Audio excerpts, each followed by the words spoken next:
하나님의 말씀 출애굽기 23장 16절과 신명기 6장 9절로 12절의 말씀을 우리 한음성으로 합독합니다. 시작. 맥주절을 지키라. 이는 너희가 수고하여 밭에 뿌린 것의 첫 열매를 거두리니라. 수장절을 지키라. 이는 너희가 수고하여 이룬 것을 연말의 밭에서부터 거두어 저장함이니라.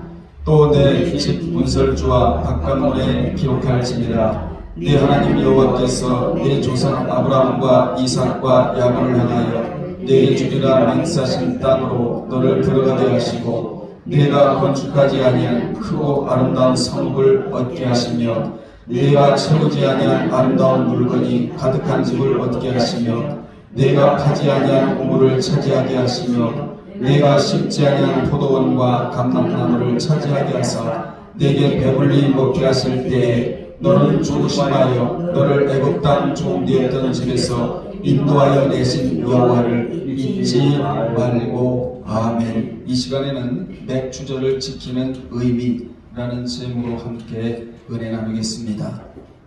오늘은 2024년 맥주 감사 주일입니다. 맥주절을 카치르라고 말합니다. 카치르, 이는 수확 그리고 수확물을 의미하는 단어입니다.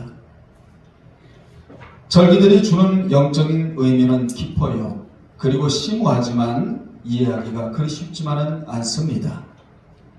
그래도 오늘 이 시간 잘 이해하면서 말씀을 여러분의 말씀으로 듣기를 주 이름으로 축원합니다.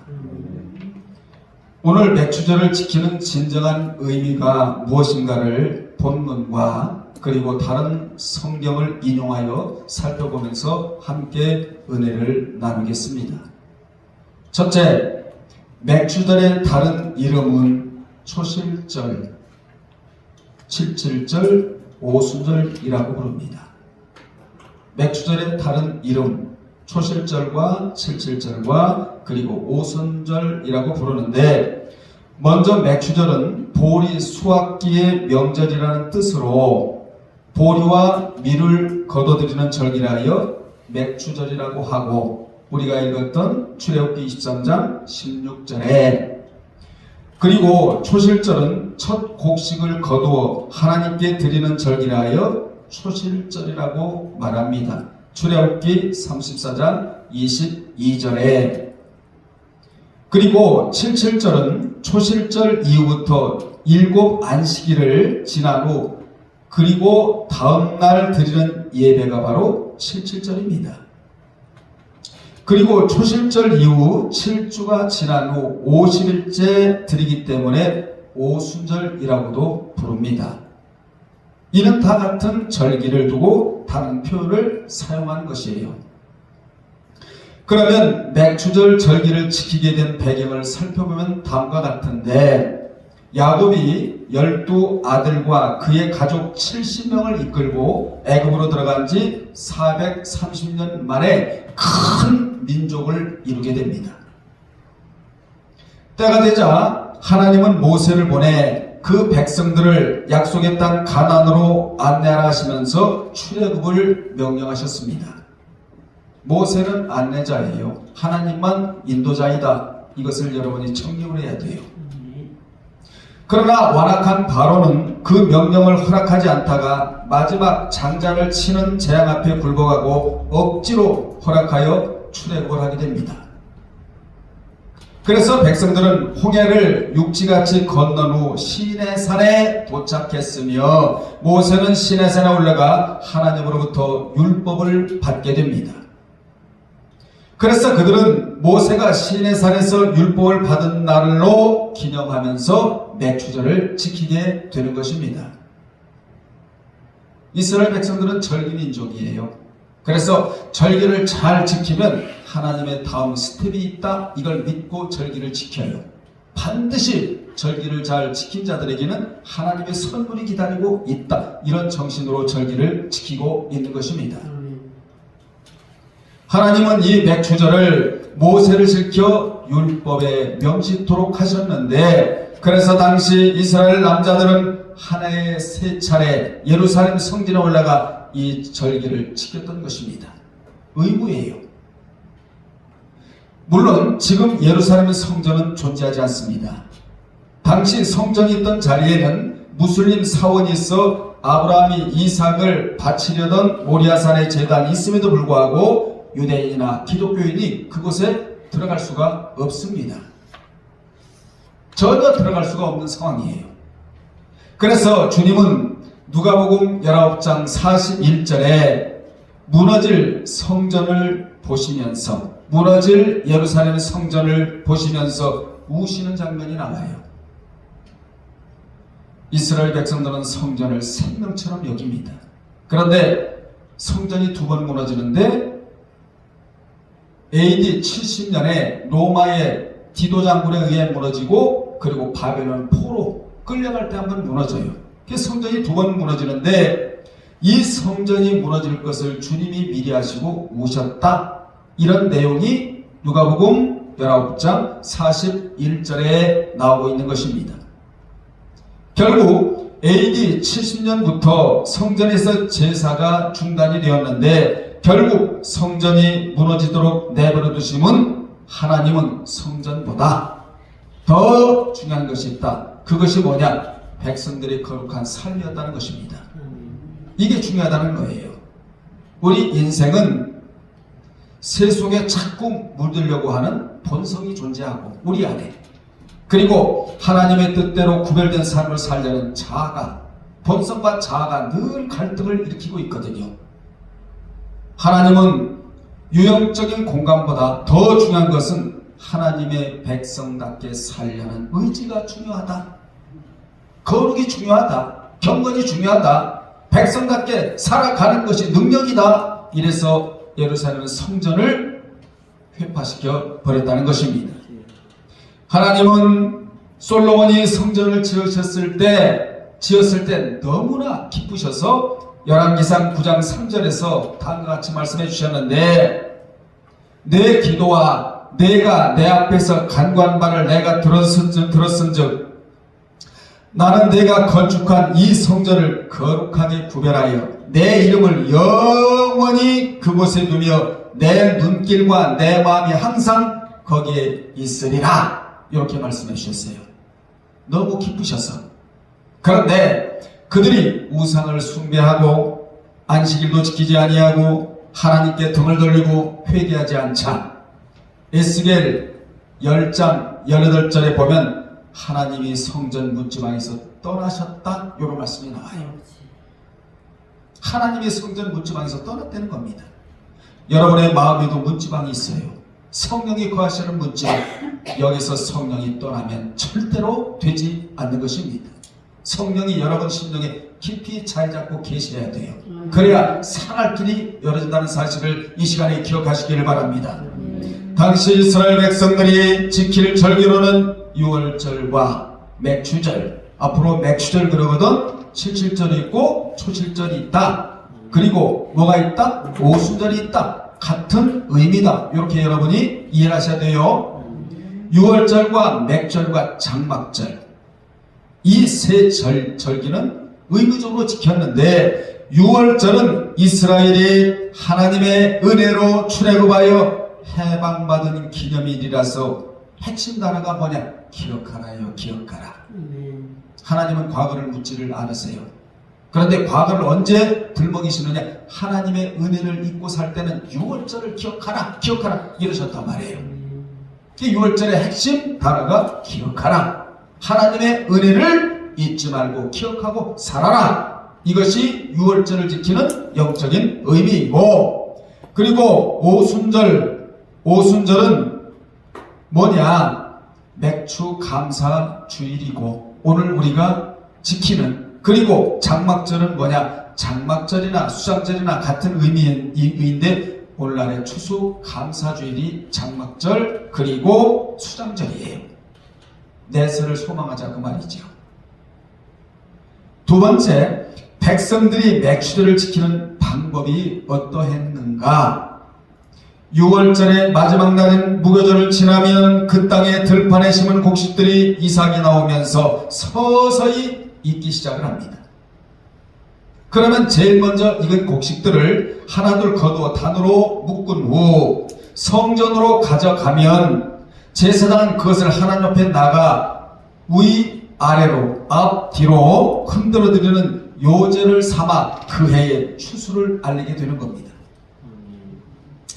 하나님의 은혜로 이렇게 추수했다고 하나님 앞에 먼저 보고를 해요. 그러므로 요제는 첫 이삭으로 만든 곡식단과 떡을 만들어 수평으로 흔들어 드리는 제사를 요제라고 말하는데, 이같이 흔들어 드리는 요제의 요는 흔들 요자에, 그리고 제사 제자를 써서 무슨 제사라고 말한다? 요제라고 말을 한다. 우리는 이 요제를 오늘만 드려서는 안 돼요. 매일 드려야 돼. 아멘. 매일매일. 절기는 하루만 드려서는 안 되고 매일 드려야 되는 거예요, 사실은. 한마디로 요제의 의미는 하나님께 받은 것을 감사함으로 다시 돌려드린다는 의미가 있는 겁니다. 중간에 뭐가 들어가야 되느냐? 감사가 들어가야 된다. 하나님께 받은 것을 감사함으로 도로 드리는 제사를 요제라고 말을 해요. 위로 올릴 때는 이른 비와 늦은 비를 주셔서 감사하고, 아래로 내릴 때는 땅에서는 주님의 은혜로 수하겠다는 의미로 아래 위 앞뒤로 흔드는데, 앞으로 흔들 때는 하나님이 시작하셨고 뒤로 또 흔들 때는 하나님이 끝이십니다. 다시 말하면 우리 하나님이 알파와 오메가가 되십니다. 위아래 앞뒤로. 그래서 흔드는 거예요. 하나님이 이 농사를 시작하셨고 하나님이 이른 비와 늦은 비를 주셨기 때문에 추수를 했나이다. 시작도 하나님이고 끝도 하나님이다. 그래서 앞뒤로 흔들어대는 것입니다. 위로 흔들 때는 하나님이 이른 비와 늦은 비를 주셨다. 밑으로 내릴 때는 주님의 은혜로 수박을 했다는 의미로 요제를 드리는 거예요. 아멘. 그렇게 그들은 추수를 하여 곡식을 거둬 드린 후 하나님 앞에 모여 맥주절을 지켰던 것입니다. 그러면 맥주 감사절에 해야 할 일이 뭐냐? 작은 첫째로 하나님은 내 힘을 헤아리어 자원하는 예물을 드리라고 말씀하셨어요. 어디에요? 신명기 16장 10절에 내 하나님 여호와 앞에 77절을 지키되 내 하나님 여호와께서 내게 복을 주신 대로 내 힘을 헤아려 자원하는 예물을 드리라고 말씀해 주셨어요. 기독교는 어떤 법칙을 적용하느냐? 자발성의 원리를 적용하는, 자발성의 원칙을 적용하는 종교가 기독교다, 그 말이에요. 아멘. 자발성의 원리. 그러니까 스스로 자기가 일을 찾아서 해야 되는 종교가 기독교다. 기독교는 부활의 종교고 제3의 종교라고도 말해요. 기독교를. 왜 기독교를 제3의 종교라고 말하느냐? 제3일에 뭐 했기 때문에? 부활을 했기 때문에. 아멘. 두 번째, 작은 두 번째입니다. 내 하나님 여호와께서 그 이름을 두시려고 택하신 곳에 모여 기뻐하라고 하셨습니다. 여호와의 이름을 둔 곳, 오늘날 말하는 교회지요. 신명기 16장 11절에 너와 네 자녀와 노비와 네 성중에 거하는 내윈과 및 너희 중에 있는 객과 과와 과부와 함께 내 하나님 여호와께서 그 이름을 두시려고 택하신 곳에서 내 하나님이 여호와 앞에서 즐거워할지니라. 하나님이 계신 곳에는 즐거움이 있는 곳입니다. 아멘 합시다. 여호와 이름을 둔 곳이에요. 하나님의 교회에는 하나님의 임재가 있다는 겁니다. 그래서 여러분이 말씀을 듣고 맞아, 이거야, 이 말씀에 내가 지금까지 붙잡고 살아왔네, 이 말씀에 걸려드는 회개하고 앞으로 이 말씀대로 삶을 살아가야 되겠다, 이런 마음가짐이 있는 자가 어떤 자냐? 하나님의 임재가 있는 자예요. 아멘. 여러분 머리에 하나님의 임재가 있어야 되고, 여러분의 눈에도 마음에도 정신에도 사고에도 의식에도 하나님의 임재가 있어야 돼. 아멘. 귀에도 하나님의 임재가 있는 자는 말씀이 쏙쏙 키로 들어오게 되는 겁니다. 하나님의 임재가 없는 곳은 교회가 아니에요. 하나님의 임재가 없는 자는 진정한 무형적인 교회가 아니란 말이에요. 아침에도 하나님의 임재가 있어야 되고, 점심에도 있어야 되고, 저녁에도 있어야 되고, 잠자리 있어야 되고, 일어날 때도 있어야 되고, 하나님의 임재의 사람들이 되시기를 주 이름으로 축원합니다. 구체적인 오순절의 제사법은 레위기 23장 15절로 22절에 잘 설명되어 나오는데, 제사장은 에바 10분의 2 양만큼 햇곡식 가루로 반죽하여 누룩을로 맛있는 떡 2개를 크게 만들어 제단에 소제로 바치는 겁니다. 소제는 의무제가 아니에요. 감사제예요. 그리고 거기에 곁들여 번제로 1년 된 양 7마리와 숫소 1마리와 수양 2마리를 번제물로 바쳐요. 이 번제물의 의미는 감사와 헌신의 의미를 가지고 있다.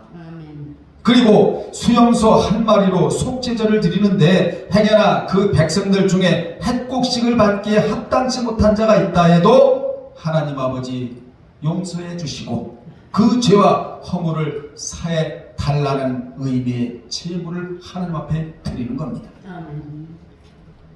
그러고 마지막으로 수양 2마리와 2마리로 화목제를 드리며 주신 햇곡식을 하나님의 뜻에 합당하게 사용하겠다는 약속으로 제물을 드렸으며, 그 성에 사는 객과 고아와 노비들과 모든 사람들이 어울려 축제를 열면서 하나님의 베푸신 은혜를 감사하며 그동안의 노고를 위로하며 함께 먹고 마시고 즐거워했던 것입니다. 이스라엘 백성들의 한 해의 시작은 6월절 축제로 시작을 했고, 한 해의 마지막에는 추수감사절인 장막절로 마무리했는데, 이는 하나님의 백성은, 따라합시다, 하나님의 백성은 항상 잔치하는 마음으로 살아가라는 뜻이에요. 오늘도 잔치요, 내일도 잔치요, 항상 천국 가기 직전까지 잔치하는 마음으로 살아가라는 것입니다. 이런 의미에서 바울은 데살로니가전서 5장 16절에서 항상 기뻐하라 이렇게 말하고 있는 거예요. 항상 기뻐하라는 말은 영적으로 복을 받았기 때문에, 구원의 복을 받았기 때문에 기뻐하라 라는 의미도 있지만, 여러분 하나님의 백성들 아닙니까? 하나님의 백성들은 항상 무슨 마음으로 살아라? 잔치하는 마음으로 살아라는 거예요. 아멘. 세 번째, 큰 세벤 세 번째인데, 그렇다면 우리가 지켜야 할 맥주 감사절은 어떤 의미가 들어가 있느냐는 거예요. 작은 첫째로 과거의 고난을 잊지 말라는 의미입니다. 신명기 6장 12절에 신명기 6장 12절에 보면 너는 애굽에서 종되었던 것을 기억하고 이 규례를 지켜 행할지니라 이렇게 말씀하셨어요. 자기 땅을 가지고 자기가 먹을 농사를 짓는다는 것은 행복한 일입니다. 자기가 좋아하는 일을 한다는 것은 행복한 일이에요. 누가 시켜서 이거다라 저거다라 그건 행복한 게 아니에요. 자기가 하고 싶은 일을 하고 자기 땅에서 자기가 농사져서 먹고 산다는 거, 이거 행복한 일이거든요. 이스라엘 백성으로 볼 때 그들은 지난 430년 동안 애굽에 살면서 노예로서 말할 수 없는 고난을 당했다고. 농사를 치어도 자신들의 것이 아니라 주인의 것이라 재미가 없었던 겁니다. 안 할 수가 없으니까, 노예니까 억지로라도 해야 되잖아요. 힘들여서 수확을 해도 좋은 것은 주인이 다 가져가 버리고 주인이 못 먹는 것만 남겨놓고 갔다. 그래서 맥주절을 지키는 이유 가운데 하나는 과거의 고난을 잊지 말라는 것입니다. 아멘. 여러분들이요, 과거의 고난을 잊으면 현재의 감사절을 안 하요. 그래서 하나님께서 고난을 주는 의미 중에 하나가 이거라고. 흔히 사람들은 어려운 과정을 헤쳐 나왔어도 현재의 생활이 풍족하고 만족하면 지난날의 고난을 잊어버리게 되는 겁니다. 그러다 보면 교만하여져서 어려웠던 지난날을 잊어버리고 현재의 생활에 만족하여 그냥 안주하게 되는 거예요. 안주가 뭐죠? 이만하면 됐다. 아니에요. 여러분들의 신앙은 진보해 나가야 돼. 항상 발전 상태를 보여드려야 돼. 먼저 하나님 앞에, 그리고 마귀에게 보여줘야 돼. 그리고 나에게도 보여줄 필요가 있단 말이에요. 신앙은 발전하는 데 있잖아요. 발전 상태, 진보적인 상태를 보여줘야 한다. 이렇게 교만하면 어려웠던 지난날을 잊어버리고 현재 생활에 만족하여 안주하게 되는데, 그러나 어려웠던 과거를 잊지 않고 기억한다면 현재의 삶에 더욱 충실한 삶을 살아갈 수 있게 되는 것입니다. 하나님께서는 이스라엘 백성들이 가나안 땅에 들어가 안주하지 말고 과거의 고난을 거울 삼아 더욱 충실히 살아갈 것을 원하셨는데, 이게 웬일입니까? 그들은 가나안 풍습을 따라 살아가 버렸다는 겁니다. 이게 속하라고 말합니다. 우리는 세상 풍습을 따라 살 자들이 아니라 하나님의 말씀 따라 살아갈 자들이다. 작은 두 번째, 회개의 의미가 들어있는 겁니다. 이스라엘 백성들이 광야 생활을 하는 동안에는 하나님께서 그 백성들의 모든 필요를 아시고 다 예비해 두셨어요. 그럼에도 불구하고 조그만 어려움만 닥쳐와도 하나님을 원망하고 지도자인 모세에게 대적하여 전체가 다 일어나 버립니다.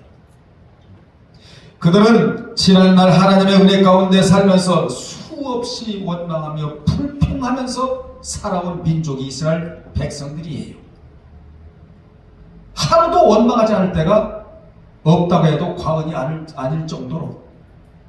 그래서 출애굽기 14장 11절을 보면 홍해 앞에서 애굽에 매장지가 없어서 이곳까지 데리고 왔느냐고 원망을 해요. 이게 우리의 모습이에요, 여러분. 그리고 출애굽기 17장 3절에 보면 느비dim 앞에서 물의 가람에 그들이 모세를 대하여 원망하여 이르되 당신이 어찌하여 우리를 애굽에서 인도하여 내어서 우리와 우리 자녀와 우리 생축으로 목말라 죽게 하느냐고 원망을 해대요. 뿐만 아니라 출애굽기 16장 3절에 보면 신경아 앞에서는 먹을 것이 없다고, 우리가 애굽 땅에서 고기가 막 곁에 앉았던 때와 떡을 배불리 먹던 때 여호와의 손에 죽었더면 좋았을 것을 너희가 이 광야로 우리를 왜 인도하여 내어 이 온 회중으로 줄여 죽게 하느냐고 원망을 해냅니다. 그들은 조금만 다른 환경에 서면 그 환경을 기도로 말씀으로 이겨내갈 생각은 전혀 하지 아니하고 원망부터 했다는 것이 성경이 주는 교훈이에요. 우리가 하루를 살아가면서 다른 환경에 접할 수가 있습니다. 다른 환경에 처할 수도 있는 거예요. 환경이 다르다고 원망해서는 안 되고, 환경이 달라도 기도로 이겨낼 생각을 해야지, 말씀으로 이겨낼 생각을 해야지. 하나님 앞에 원망하면 이게 죄라는 사실을 여러분이 기억하시기를 바랍니다. 우리도 하루를 살면서 원치 않는 환경을 만날 때가 있는 거예요. 그때는 바로 원망할 때가 아니라 기도할 때임을 잊지 마시기 바랍니다. 원망은, 따라합시다. 원망은 감사를 잊게 하는 아주 독한 질병이에요. 원망은 어마어마한 질병이에요. 여러분이 혹시 원망을 하고 있다면 어마어마한 질병을 지금 앓고 있는 중입니다. 여러분들이요, 원망은 감사를 잊게 해요. 감사가 있어야 감사가 축복을 불러오거든요. 감사가 없다는 것은 원망이라는 질병, 독한 질병에 걸려있다는 사실이에요. 이 질병을 치료할 수 있는 유일한 방법은 하나님의 말씀밖에 없습니다. 그게 뭐냐면 감사라는 약이 들어가면 원망이 치유받을 수가 있다는 것이에요. 아멘. 그들은 만나를 내주니 이제는 고기가 먹고 싶다고 요구하면서 현재 만족을 모르고 살았다, 그 말입니다. 민수기 11장 6절에 보면 이제는 우리 정력이 쇠약하되 이 만나 외에는 보이는 것이 아무것도 없다고. 만나면 최고지, 말씀이면 최고지, 뭘 더 바랍니까? 하나님은 최고지요, 진리면 최고지요, 뭘 더 바라요 여러분? 바라는 게 문제지요. 그리고 민수기 14장 3절에 보면 10명의 정탐꾼들의 보고를 듣고, 이게 웬일입니까? 또 반란을 일으킵니다. 그 반란의 요지는 어찌하여 여호와가 우리를 그 땅으로 인도하여 칼에 망하게 하려 하는고 우리 처자가 사로잡히리니 애굽으로 돌아가는 것이 낫지 아니하냐? 이렇게 반란을 또 일으키네요. 그때마다 하나님이 개입해 주지 않으셨더라면 그들은 자기들끼리 싸워 광야에서 일찍이 멸망당할 수밖에 없었습니다. 하나님은 인간의 싸움이나 개입하는 분이 아니에요. 하나님은 그들이 회개하고 돌아오기를 오래 참고 기다리신 분이 하나님이시다. 그들은 절기를 지키며 하나님께 죄를 회개하고 하나님 앞에 용서를 빌고 화목하게 살겠다고 다짐을 했다는 것입니다. 이 다짐이 여러분의 다짐이 되어야 될 줄로 믿습니다.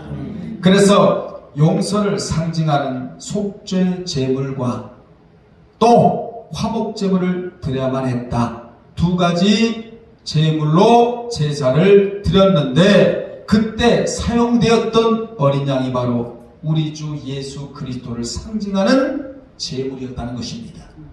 주님이 들어가야 화목해지고 주님이 들어가야 용서를 받을 수가 있다. 해서 우리는 늘 속죄 제물을 지금 양을 잡아 드릴 필요는 없지만 영적인 의미로서 속죄 제물을 드림으로 하나님이여 저를 용서해 주시옵시고 늘 화목 제물을 드림으로 서로 교간에 화목해 지내야 하겠다는 마음의 자세가 여러분에게 있어야 되는 겁니다. 세 번째, 감사의 의미가 있다. 애굽의 노예 생활과 광야에서의 40년의 봉황의 기간에도 하나님이 지켜주셨고 그 후에 약속대로 가나안 땅을 기업으로 주심에 대한 감사의 의미가 들어있는 겁니다. 어디에? 맥추절 안에. 유목문이었던 그 백성들이 가나안 땅에 들어가서 정착하여 농사를 지어 첫 열매를 거둘 수 있다는 것은 이제 그들은 더 이상 방황하지 않아도 된다는 의미를 가지고 있는 거예요. 그들은 그 해에 거둔 첫 열매를 하나님께 드림으로 이 모든 것이 하나님이 주신 은혜임을 알고 감사했으며 이러한 감사가 봄부터 가을까지 이어지기를 바라는 마음으로 하나님께 나와 예물을 드렸던 것입니다. 오늘 우리는 맥주를 맞이하여 무엇보다도 감사가 회복되어야 된다는 사실입니다. 아멘. 네 번째, 큰 네 번째, 그렇다면 오늘을 사는 우리에게 맥주절은 어떤 의미가 있는가? 우리가 사는 이 시대는 도시나 농촌을 불문하고 맥주 감사들의 진정한 감사보다는 절기의 행사로 넘어가고 있으며 보리나 밀을 재배하는 일도 급격히 사라져 맥주절의 의미를 잃어가고 있는 것이 현실입니다. 지금 우리가 먹는 밀가루나 보리쌀은 대부분 수입산들이에요. 밀가루는 미국이나 호주산이고 보리쌀은 중국산이며 쌀을 제외하고는 모든 것이 수입해서 먹는 실정이라고요.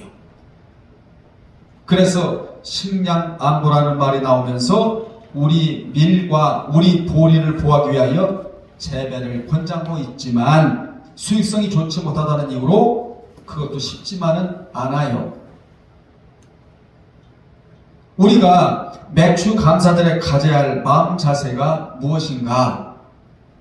첫째, 양식 주심에 대한 감사하는 마음을 여러분이 지녀야 된다는 것입니다. 농부가 열심히 씨 뿌리고 가꾼다고 풍성한 열매를 거두는 건 아니에요. 먹을 양식을 준다는 것은 전적으로 하나님의 은혜입니다. 매년마다 물 걱정을 하지 않고 모내기를 하는 것도 하나님의 은혜입니다. 봄철에 거둬지는 곡식이나 채소들도 큰 어려움 없이 잘 거둬들이는 것도 하나님의 은혜예요. 모든 것이 하나님의 은혜예요. 이 마음을 품으라요. 어느 날 맥주 감사 주일날. 여러분이 잘 아시는 다윗은 하나님이 그에게 주신 은혜를 시편 116편 12절로 14절에서 이렇게 노래를 합니다. 여호와께서 내게 주신 모든 은혜를 무엇으로 보답하였고 내가 구원의 잔을 들고 여호와의 이름을 부르며 여호와의 모든 백성 앞에서 나의 서원을 여호와 앞에 갚으리로다. 이런 참 위대한 노래를 다윗이 부르고 있는 겁니다. 따라서 추수는 처음부터 끝까지 하나님의 은혜로 되는 이름을 우리에게 보여주시는 마지막 과정이 추수예요. 아멘. 두 번째, 이 절기는 신약시대 교회 하나됨을 의미합니다. 앞에서 말씀드린 대로 맥주절의 제물은 햇곡식 가루를 반죽하여 누룩을로 적당히 부풀린 후 그것으로 커다란 빵 2개를 만들어 잘 구운 후 그것을 제단위의 소제물로 바친다고 제가 말씀을 드렸습니다. 왜 2개의 떡을 만들까요? 이는 오순절 성령 강림으로 인해 생겨날 신약교회의 성도들을 예표하는 것이며 또 유대인과 이방인을 상징해요. 신약교회가 태동된 것은 성령의 강림 이후에 신약교회가 생겨나는데 교회는 하나가 되어야 한다. 아멘. 이방인과 유대인도 하나가 되어야 하고 그래서 빵 2개를 만들어 하나님 앞에 감사 제물로 드리는 거예요. 아멘. 우리는 늘 하나님 앞에 빵 2개를 만들어야 돼. 하루에 하나는 나는 하나님과 화목의 관계에 있나이다. 이게 첫 번째 빵의 의미고 두 번째는 화목이에요. 화목. 아멘. 서로 교인끼리 화목. 이래서 빵 2개를 만들어서 하나님 앞에 맥주 감사 주일날 드리는 것입니다. 세 번째, 풍성한 감사는 또 다른 감사를 불러온다는 사실인데 마태 13장 1절에 우리 수요일날 자세히 배웠잖아요. 마태 13장 몇 절이죠? 12절인가요? 네, 12절에 보면 어떤 말씀이 있죠? 무릇 있는 자는 받아 넉넉하게 되되 무릇 없는 자는 그 있는 것도 빼앗기리라. 이 구절을 이름하여 자본주의 경제의 모토라고도 말한다. 제가 말씀을 드렸어요. 수요일날 자세히. 경제학자들이 그런 말을 합니다. 일명 더함의 법칙이다. 무슨 법칙이라고요? 더함의 법칙, 플러스의 법칙이라고도 말합니다. 어느 구절을? 마태 13장 12절의 구절을. 이 말씀은 하나님 앞에서의 축복의 법칙으로도 통하는 말씀이에요. 감사하는 자에게는 더욱 크게 감사할 일이 늘어나지만 하나님이 감사거리를 주시지만 주신 것을 감사하지 않고 원망 불평하는 자에게는 그 있는 것까지라도 빼앗기리라. 감사하는 자에게 빼앗겨요. 원망하는 자를 감사하는 자를 여러분 도저히 이길 수가 없어요. 따라잡을 수가 없는 겁니다. 그래서 감사를 왜 해야 되느냐? 원망하는 자의 것을 뺏어다가 감사하는 자에게 주시는 더함의 법칙이기 때문에 하나님 앞에 감사를 해야 된다. 아멘. 아멘. 여러분 자녀를 키워봐도 마찬가지 아니에요? 작은 일에도 감사하는 자식에는 자꾸 주고 싶다고 부모가. 그런데 원망 불평하는 자식은요 주기가 겁나요. 우리 자식 키우면 그렇잖아요. 그런 면에서는 하나님도 마찬가지다.